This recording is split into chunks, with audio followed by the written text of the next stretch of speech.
الحمد لله رب العالمين وبه نستعين على أمور الدنيا والدين والصلاة والسلام على أشرف الأنبياء والمرسلين وعلى آله وصحبه أجمعين.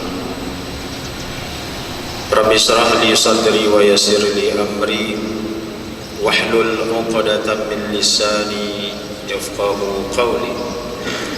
رضيت بالله ربا وبالإسلام دينا وبمحمد نبيا ورسولا. Amma ba'd. Puji beriringkan syukur senantiasa kita alamatkan kepada Allah Subhanahu wa taala. Pada hari yang mulia ini kita sanggup, kita bisa dengan izin Allah, dengan rahmat Allah memenuhi satu panggilan untuk melaksanakan salat Jumat berjamaah. Karena salat adalah panggilan, kita dipanggil hayya 'alas shalah, mari kita melaksanakan salat. Bukan hanya salat, seluruh amal ibadah kita adalah panggilan. Ketika kita sebut amal haji, ibadah haji, kita dipanggil wa adzim fin nasi bil haji ya'tuka rijalan wa ala kulli dhamir ya'tina min kulli fajjin amiq. Panggil manusia untuk menunaikan ibadah haji. Sebentar lagi kita masuk bulan suci Ramadan, kita juga dipanggil dengan harfun nida. Ya ayyuhalladzina amanu kutiba alaikumusiyam kama kutiba alal ladzina min qablikum la'allakum tattaqun. Semua ibadah adalah panggilan. Hari ini kita dipanggil untuk menunaikan salat Jumat. Kita diperintahkan berupaya untuk terus berzikir kepada Allah, disuruh meninggalkan segala aktivitas dalam kehidupan yang diwakili oleh aktivitas jual beli wa darul bai'ah. Ini adalah satu anugerah yang luar biasa yang Allah berikan kepada kita, sehingga kita bisa melaksanakan dan memenuhi panggilan Allah Subhanahu wa taala. Salawat beriringkan salam kepada junjungan alam baginda Rasulullah Muhammad sallallahu alaihi wasallam, juga kepada keluarga dan seluruh sahabat beliau sekalian.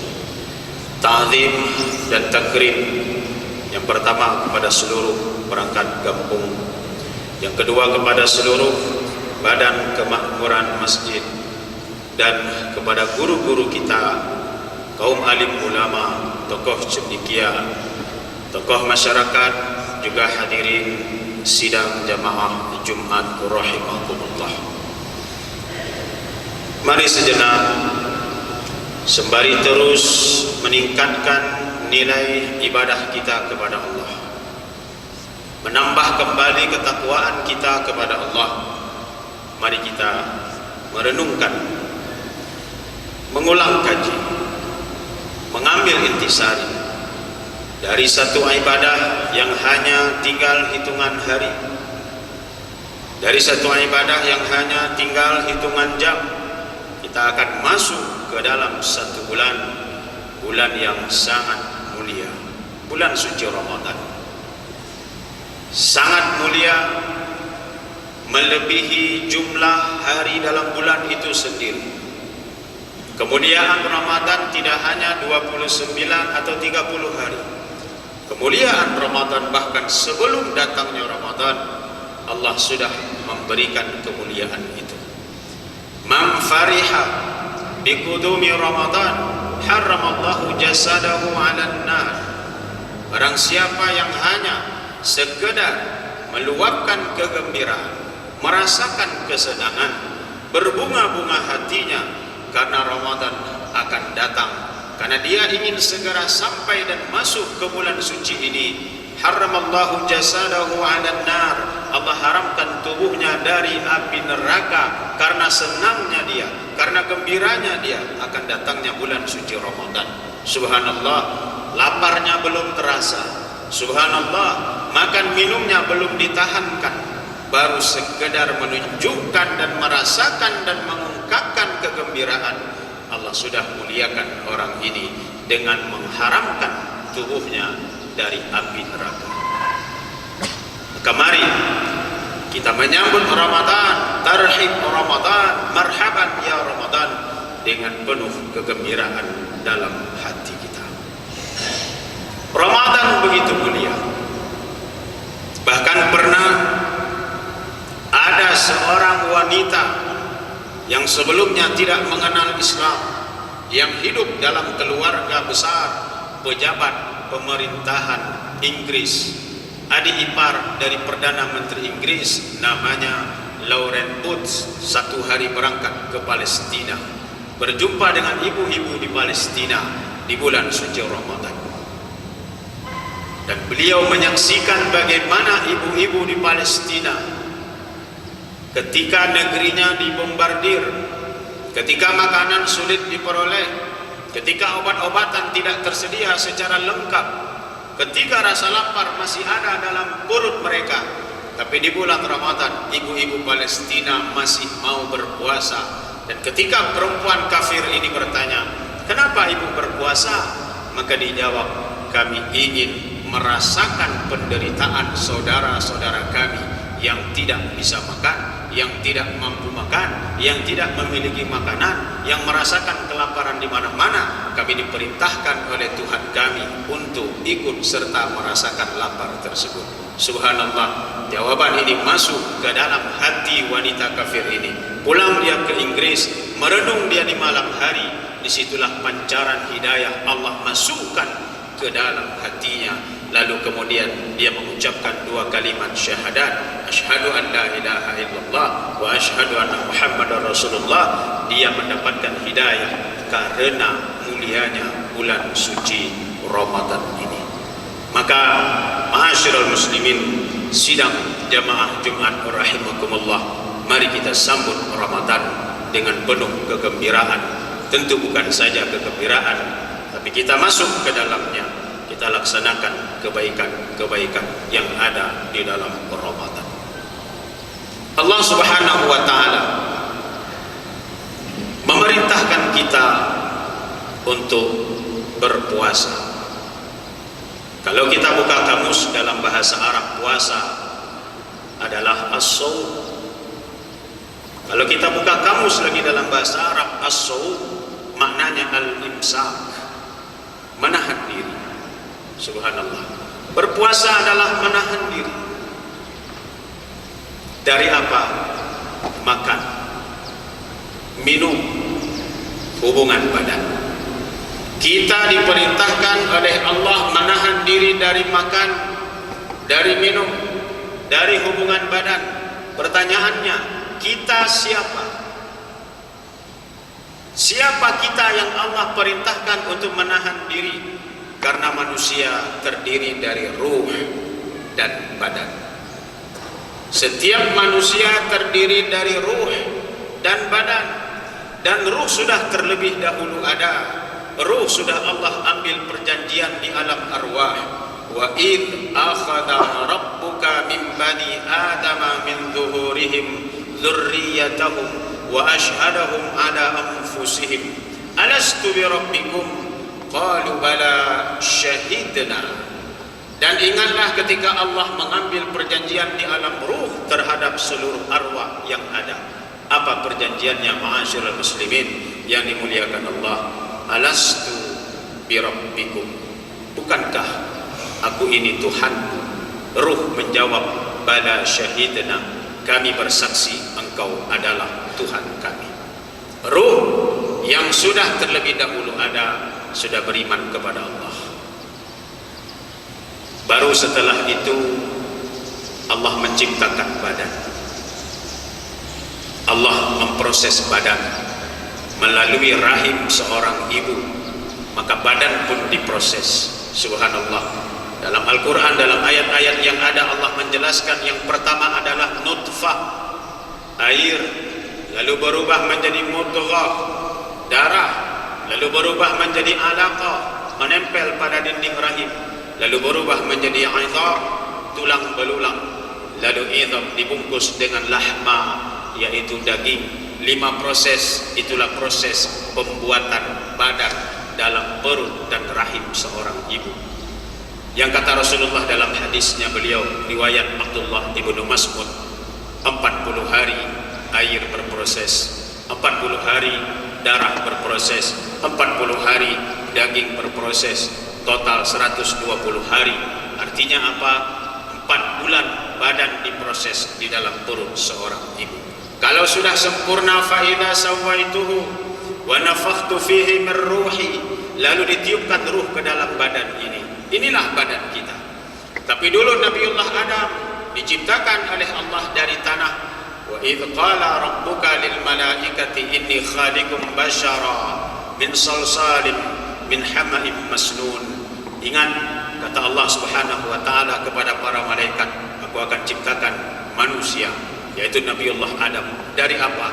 Dari tanah liat, dari lumpur yang berwarna hitam. Subhanallah, badan kita hari ini, yang kita punyai hari ini diciptakan dari tanah liat, dari lumpur hitam. Maka apakah badan kita mulia? Tidak. Kita dicipta dari tanah liat, dari lumpur hitam. Bayangkan kalau kita berjalan, kita menyaksikan lumpur di perjalanan kita, di hadapan kita akan menghindari lumpur itu. Tidak ada orang yang senang masuk memijakkan kakinya ke dalam lumpur, karena itu kotor, dianggap rendah, dianggap menjijikkan, dianggap sesuatu yang tidak disenangi. Subhanallah, Allah sebutkan bahwa manusia diciptakan dari tanah liat, dari lumpur hitam. Itulah badan kita. Maka badan tidak menjadikan manusia mulia. Fa idza sawaituhu wa nafakhtu fihi min ruhi. Begitu badan Nabiullah Adam sempurna, baru ditiupkan ruh ke dalamnya. Kalau sudah ruh ditiup, Allah berfirman kepada malaikat, faqa'u lahu sajidin. Hai malaikat, sujud kepada Adam alaihissalam. Kapan diperintahkan bersujud? Setelah ruh ditiupkan. Sebelum ruh ditiupkan, tidak diperintahkan bersujud. Kalau begitu, kenapa sujud ta'zim, pemuliaan diperintahkan? Karena sudah ada kemuliaan pada manusia ketika ruh ditiupkan. Adapun badan sedang yang dimuliakan Allah, dia tidak menjadi mulia. Oleh karenanya, kalau satu saat kelak badan ditinggalkan oleh ruh meninggalkan badan, apa yang terjadi pada badan? Dia akan dimasukkan ke dalam tanah. Dia tidak akan dibiarkan di luar. Bahkan tanah tempat dia dimasukkan akan ditutup kembali dengan tanah, karena tidak ada orang yang mau mencium aroma busuk daripada badan yang ditinggalkan oleh ruh. 1 hari di dalam tanah, 2 hari di dalam tanah, 3 hari di dalam tanah, badan akan rusak. Mata terlebih dahulu yang akan membengkak dan membusuk. 4, 5, 6, 7, 8, 9, 10 hari di dalam tanah, badan akan membengkak lalu membusuk, lalu hanya akan menjadi makanan cacing-cacing tanah, binatang-binatang tanah. Hanya tulang yang tak mampu dimakan. Tapi andai kata tulang itu pun lembut, maka pastilah cacing juga akan menghabisi tulang belulang itu. Apa maknanya? Maknanya badan manusia bukan penyebab kemuliaan kita. Maka dalam bulan suci Ramadan, Allah perintahkan, tahankan makan, tahankan minum, tahankan hubungan badan. Itu keinginan siapa? Itu bukan keinginan ruh, tapi keinginan badan. Subhanallah. Berarti ma'asyiral muslimin, jamaah Jumat rahimakumullah, Ramadan datang untuk membatasi keinginan badan. Ramadan datang untuk menekan keinginan badan. Ramadan datang untuk mengajak badan berpuasa dari makan dan minum. Kenapa? Karena memang badan manusia tidak menjadi sebab mulianya manusia. Lalu kenapa badan yang disuruh menahankan dirinya?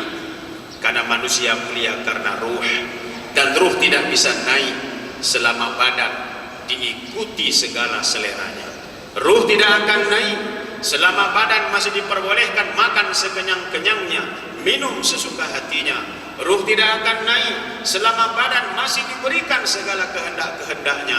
Ruh hanya akan bisa dinaikkan nilai di mata Allah Subhanahu wa taala ketika badan diperintahkan berpuasa, menahan diri dari makan dan dari minum. Oleh karenanya manusia mulia karena ruhnya. Oleh karenanya sidang yang dimuliakan Allah, mari kita berikan ruh makanan di saat nantinya badan kita berpuasa. Dan ruh tidak akan perlu memakan nasi, ruh tidak akan perlu memakan kolak, ruh tidak akan perlu meminum air manis, ruh tidak akan perlu minum air teh dan lain sebagainya. Ruh tidak menjadikan itu sebagai makanannya, karena itu semua adalah makanan badan. Biarlah badan yang berpuasa pada bulan Ramadan, tapi berikanlah ruh makanannya di bulan suci Ramadan. Apa makanan ruh?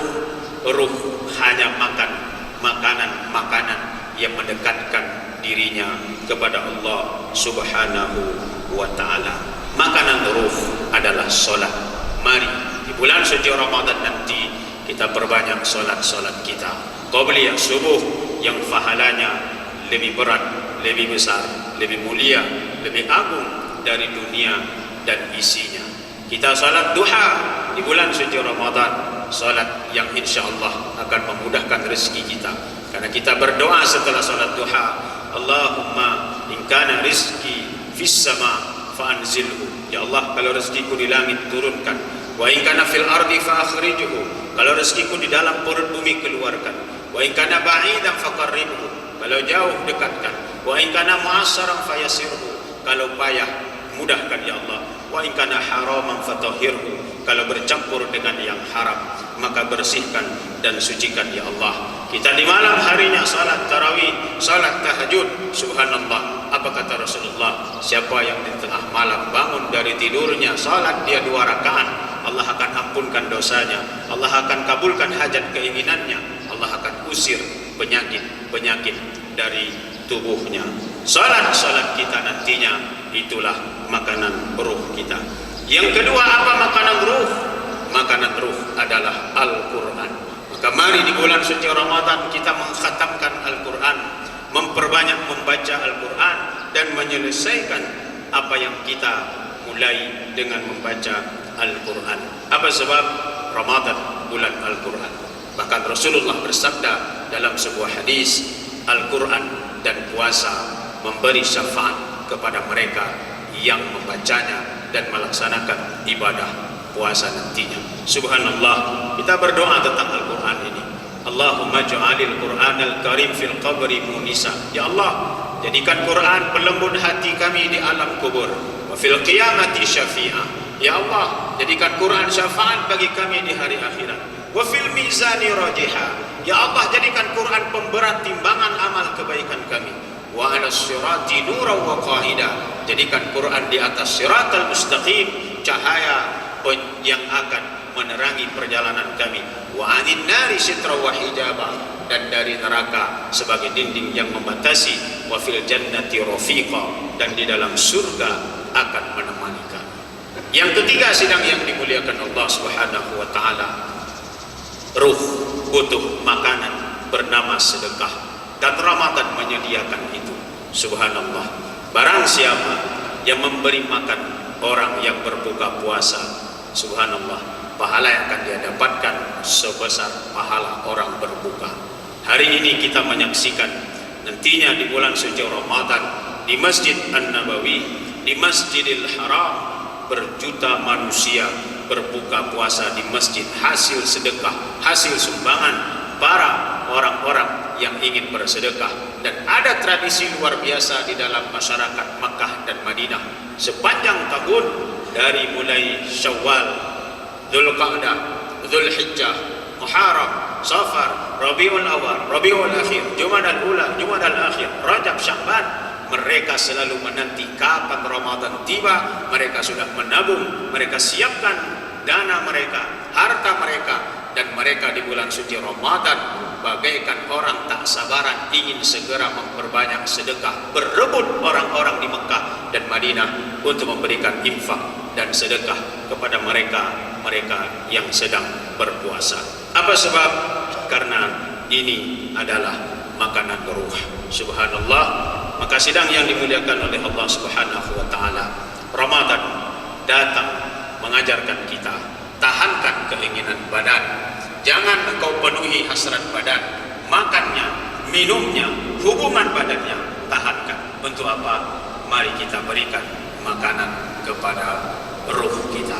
Semoga kalau satu saat kelak, sebagaimana dalam kitab Muwatta'nya Imam Malik menceritakan, kalau satu saat kelak ruh Allah keluarkan dari badan, semoga ruh yang keluar adalah ruh yang sudah kenyang dengan makanan-makanannya, salatnya, puasanya, infaknya, Al-Qur'annya, dan segala amal kebajikan. Maka ruh ini akan dibawa oleh malaikat maut dari ubun-ubun setiap orang, lalu dibawa ke langit pertama, berjumpa dengan para malaikat. Naik langit kedua, berjumpa dengan malaikat.